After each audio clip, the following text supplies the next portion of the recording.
دوست ملک کے بارے میں متنازع بیان کے بعد بشرا بی بی کے لیے مشکلات کھڑی ہو گئی ہیں۔ سابق خاتون اول کے خلاف ملتان، لہیا اور ڈیرہ غازی خان میں مقدمات درج کر لیے گئے۔ ان مقدمات میں بشرا بی بی کے بیان کو پاکستان کے خلاف سازش قرار دیا گیا۔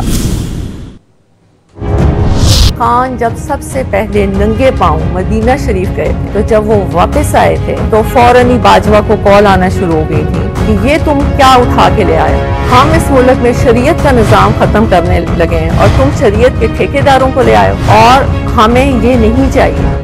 دوست ملک کے بارے میں متنازع بیان نے بشرا بی بی کے لیے مصیبتیں کھڑی کر دیں۔ ڈیرہ غازی خان میں سابق خاتون اول کے بیان پر ان کے خلاف تھانہ درخواست جمال خان میں مقدمہ درج کر لیا گیا۔ مقدمہ ٹیلی گراف ایکٹ 1885 کے تحت درج کیا گیا ہے۔ غلام یاسین کی مدعیت میں درج مقدمے میں کہا گیا کہ بشرا بی بی نے پاکستان اور سعودی عرب کی خارجہ پالیسی کے خلاف بیان دیا، اس سے پاکستان کی ساکھ کو نقصان پہنچا ہے اور یہ ایک سوچی سمجھی سازش ہے۔ ملتان میں بھی شہری عمیر مقصود کی درخواست پر تھانہ کتب پور میں بشرا بی بی پر مقدمہ درج کیا گیا۔ ایف آئی آر کے مطابق بشرا بی بی نے سعودی عرب اور سابق جنرل باجوہ پر الزام عائد کرتے ہوئے مذہبی منافرت پھیلانے کی کوشش کی۔ لہیا کے تھانہ سٹی میں بھی بشرا بی بی کے خلاف مقدمہ درج کیا گیا ہے۔ محلہ عیدگاہ کے رہائشی اشفاق سہیل کی مدعیت میں درج مقدمے کے مطابق بشرا بی بی کا شریعت کے خاتمے کا بیان خارجہ پالیسی کے خلاف اور ملک کے خلاف سازش ہے۔